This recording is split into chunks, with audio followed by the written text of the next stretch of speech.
সচিবালয়ে নিরাপত্তা ব্যবস্থা জোরদার। আপিল মঞ্জুর, জামায়াত নেতা আজাহার খালাস। ডক্টর ইউনূস বিদায় নিতে পারবেন না, বিদায় দেওয়া হবে বললেন মাসুদ কামাল। ইশরাককে শপথ পড়ানোর বিষয়ে সিদ্ধান্ত জানালো স্থানীয় সরকার বিভাগ। ভালো লাগলে ভোট দেবেন, না লাগলে দেবেন না, মন্তব্য সার্জিস আলমের। বড়াইবাড়ি সীমান্তে ফের বিজিবি বিএসএফ উত্তেজনা। আগামী 5 দিন ভারী বৃষ্টির সম্ভাবনা।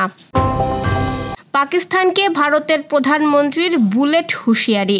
দর্শক, শুনছিলেন দিনের খবরের প্রধান শিরোনাম, এবার বিস্তারিত। তার আগে গ্রামের কাগজের ইউটিউব চ্যানেল সাবস্ক্রাইব করুন এবং সব খবর পেতে ফেসবুক পেজ ফলো করে রাখার পাশাপাশি ওয়েবসাইট ভিজিট করুন। সরকারি চাকরি সংশোধন অধ্যাদেশ 2025 প্রত্যাহারের দাবিতে কর্মচারীদের বিক্ষোভ কর্মসূচিকে কেন্দ্র করে সচিবালয়ে নিরাপত্তা ব্যবস্থা জোরদার করা হয়েছে।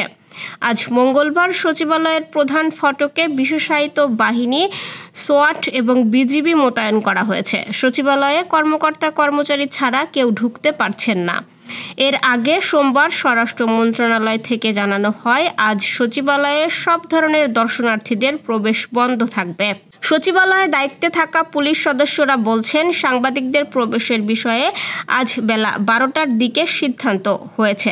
দাবি আদায়ে সোমবার টানা তৃতীয় দিনের মতো সচিবালয়ের ভেতরে বিক্ষোভ করেন বিভিন্ন মন্ত্রণালয় ও বিভাগের কর্মচারীরা। মঙ্গলবার আবার বিক্ষোভ মিছিল করার ঘোষণা দিয়েছেন তারা। একই সঙ্গে একই ধরনের কর্মসূচি পালনের জন্য সচিবালয়ের বাইরে সারা দেশের সরকারি দপ্তরের কর্মচারীদের প্রতি আহ্বান জানিয়েছেন তারা। এখন থেকে সচিবালয়ে কর্মরত কর্মচারীদের সব সংগঠন মিলে বাংলাদেশ সচিবালয় কর্মকর্তা কর্মচারী ঐক্য ফোরাম নামে কর্মসূচি চালিয়ে যাওয়ার ঘোষণা দেওয়া হয়েছে। মানবতাবিরোধী অপরাধের মামলায় মৃত্যুদণ্ডাদেশের বিরুদ্ধে জামায়াতে ইসলামীর নেতা এটিএম আজাহারুল ইসলামের আপিল মঞ্জুর করে খালাস দিয়েছেন আপিল বিভাগ। আজ প্রধান বিচারপতি সৈয়দ রেফাত আহমেদের নেতৃত্বাধীন 7 বিচারপতির পূর্ণাঙ্গ আপিল বেঞ্চ এ রায় দেন। এর আগে 8ই মে শুনানি শেষে রায়ের জন্য এই দিন ধার্য করেন আদালত। রায়ের সর্বোচ্চ আদালতে 2014 সালে এটিএম আজাহারের বিষয়ে আন্তর্জাতিক অপরাধ ট্রাইব্যুনালের দেওয়া রায় এবং মৃত্যুদণ্ড বহাল রেখে আপিল বিভাগের দেওয়া আগের রায় বাতিল ঘোষণা করেছেন। এছাড়া অন্য কোনো মামলা না থাকলে তাকে অবিলম্বে মুক্তি দিতেও বলা হয়েছে। আদালতে আবেদনের পক্ষে ছিলেন জ্যেষ্ঠ আইনজীবী এহসান এ সিদ্দিক ও আইনজীবী মোহাম্মদ শিশির মনির। আন্তর্জাতিক অপরাধ ট্রাইব্যুনালের পক্ষে ছিলেন প্রসিকিউটর গাজী মোনাওয়ার হুসাইন তামিম এবং এর আগে 6 মে প্রথম দিনের মতো শুনানি হয়। ডক্টর ইউনূস এমন শান্তি সারা দেশে ছড়িয়ে দিয়েছেন যেখানে মার খেয়েও চুপ করে থাকতে হয়। আওয়ামী লীগ আমলে আমরা শুনতাম যে বিএনপি নেতাকর্মীরা ঘরে থাকতে পারতো না, নদীর চরে গিয়ে থাকতো, জঙ্গলে থাকতো। এগুলো ঘটেছে বাংলাদেশে। আওয়ামী লীগ ঘটিয়েছে, যে কারণে আমরা তাদের স্বৈরাচার বলেছি, ফ্যাসিবাদী বলেছি, তাদের দেশ থেকে তাড়িয়েছি। এখন উনি যেসব আচরণ শুরু করেছেন তাতে ওনাকেও বিদায় দেওয়া হবে, উনি বিদায় নিতে পারবেন না। সম্প্রতি এক গণমাধ্যমের সাক্ষাৎকারে এসব কথা বলেন সাংবাদিক ও রাজনৈতিক বিশ্লেষক মাসুদ কামাল। মাসুদ কামাল বলেন, ডক্টর ইউনূস শান্তিতে নোবেল পেয়েছেন, কিন্তু ওনার আমলে কি শান্তি বেড়েছে দেশে? রাস্তা দিয়ে হাঁটবেন, কেউ যদি আপনাকে স্বৈরাচারের দোসর বলে পেটায়, একটা পুলিশও আপনাকে বাঁচাতে আসবে না। এই বাস্তবতার নাম কি শান্তি?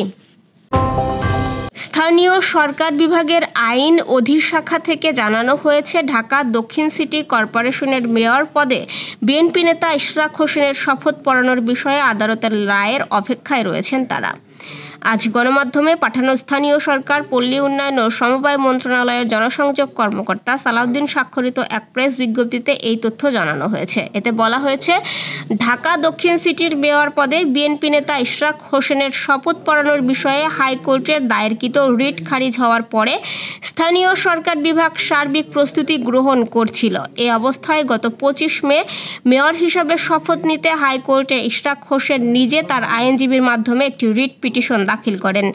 এছাড়াও 26 মে একজন নাগরিকের পক্ষে হাইকোর্ট বিভাগের 22 মে তারিখের রিটটি খারিজের আদেশের বিরুদ্ধে আপিল বিভাগে লিভ টু আপিল দাখিল করা হয়েছে। এর ফলে সর্বোচ্চ আদালতে এটি একটি বিচারাধীন বিষয়ে পরিণত হয়েছে। বর্তমানে তাই স্থানীয় সরকার বিভাগ ইশরাক হোসেনের শপথ পাঠের ক্ষেত্রে আদালতের রায়ের অপেক্ষায় রয়েছে। উল্লেখ্য 2020 সালের 1 ফেব্রুয়ারি ঢাকা দক্ষিণ সিটি নির্বাচন হয়। বিএনপির ইশরাক হোসেনকে 2.25 লাখ ভোটের ব্যবধানে হারিয়ে মেয়র হন আওয়ামী লীগের শেখ ফজলে নূর তাপস। কুড়িগ্রামের রৌমারী উপজেলার সদর ইউনিয়নের ঐতিহাসিক বড়াইবাড়ি সীমান্তে 14 ব্যক্তিকে বাংলাদেশ ভূখণ্ডে ঠেলে দেওয়াকে কেন্দ্র করে বর্ডার গার্ড বাংলাদেশ ও ভারতীয় সীমান্তরক্ষী বাহিনী বিএসএফের মধ্যে উত্তেজনা সৃষ্টি হয়েছে। মঙ্গলবার ভোররাত থেকেই এই উত্তেজনা দেখা দেয়। এ সময় সীমান্তের ভারতীয় অংশে গুলি ও ককটেল বিস্ফোরণের শব্দ শোনা গেছে বলে দাবি করেছে স্থানীয় বাসিন্দারা। এর আগে 2001 সালের 18 এপ্রিল বড়াইবাড়ি গ্রামে বাংলাদেশের সীমান্তরক্ষী বাহিনী ও ভারতের সীমান্তরক্ষী বাহিনী বিএসএফের মধ্যে ইতিহাসের সবচেয়ে বড় ও রক্তক্ষয়ী সংঘর্ষ ঘটে। ওই সংঘর্ষে বিএসএফের 16 জন সৈন্য নিহত হয়, যাদের লাশ বাংলাদেশ সীমান্তের ধান খেতে পড়ে থাকে। তবে স্থানীয়দের দাবি ওই সংঘর্ষে আরও বেশি বিএসএফ সৈন্য নিহত হয়।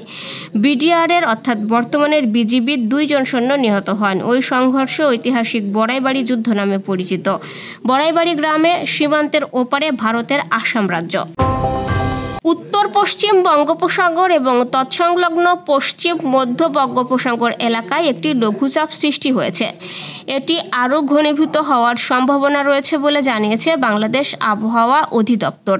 মঙ্গলবার সকালে দেওয়া পূর্বাভাসে অধিদপ্তর জানিয়েছে, দক্ষিণ পশ্চিম মৌসুমি বায়ু ঢাকা বিভাগের পূর্বাঞ্চল, বরিশাল, চট্টগ্রাম, সিলেট এবং ময়মনসিংহ বিভাগ পর্যন্ত অগ্রসর হয়েছে। আবহাওয়ার পূর্বাভাসে বলা হয়েছে, রংপুর, রাজশাহী, ময়মনসিংহ, ঢাকা, খুলনা, বরিশাল, চট্টগ্রাম ও সিলেট বিভাগের কিছু কিছু জায়গায় অস্থায়ীভাবে দমকা হাওয়া সহ বিদ্যুৎ চমকানো হালকা থেকে মাঝারি ধরনের বৃষ্টি, বজ্রসহ বৃষ্টি হতে পারে। সেই সঙ্গে সারা দেশের কোথাও কোথাও মাঝারি ধরনের ভারী বর্ষণ হতে পারে। সারা দেশে দিনের তাপমাত্রা সামান্য বৃদ্ধি পেতে পারে এবং রাতের তাপমাত্রা প্রায় অপরিবর্তিত থাকতে পারে। বুধবার রংপুর, রাজশাহী, ময়মনসিংহ, ঢাকা, খুলনা, বরিশাল, চট্টগ্রাম ও সিলেট বিভাগের অধিকাংশ জায়গায় অস্থায়ীভাবে দমকা হাওয়া সহ বিদ্যুৎ চমকানো হালকা থেকে মাঝারি ধরনের বৃষ্টি, বজ্রসহ বৃষ্টি হতে পারে। সেই সঙ্গে সারা দেশের কোথাও কোথাও মাঝারি ধরনের ভারী থেকে অতি ভারী বর্ষণ হতে পারে। সারা দেশে দিন এবং রাতের তাপমাত্রা প্রায় অপরিবর্তিত থাকতে পারে। আবারও পাকিস্তানকে কড়া হুঁশিয়ারি দিয়েছেন ভারতের প্রধানমন্ত্রী নরেন্দ্র মোদী। সোমবার গুজরাটের ভুজে এক সমাবেশে ভাষণ দেওয়ার সময় পাকিস্তানকে সন্ত্রাসবাদ থেকে বের করে আনতে সরাসরি দেশটির জনগণের প্রতি আহ্বান জানিয়েছেন মোদী। ভারতের সংবাদ মাধ্যম এনডিটিভি এ খবর জানিয়েছে। মোদী বলেন, শুধুমাত্র পাকিস্তানের জনগণই পারে সন্ত্রাসবাদের রোগ থেকে দেশকে মুক্ত করতে। তিনি আরও বলেন, আমি পাকিস্তানের জনগণকে জিজ্ঞাসা করতে চাই, সন্ত্রাসবাদ থেকে তোমরা কি পেলে? ভারত এখন 4র্থ বৃহত্তম অর্থনীতি, আর তোমরা কোথায়? ভাষণে মোদী বলেন, পাকিস্তানকে সন্ত্রাসবাদের রোগ থেকে মুক্ত করতে হলে পাকিস্তানের জনগণকে এগিয়ে আসতে হবে। ওদের তরুণ প্রজন্মের এগিয়ে আসা উচিত। রাতের খবর দেখার আমন্ত্রণ রইল। সেই সঙ্গে এতক্ষণ সাথে থাকার জন্য ধন্যবাদ।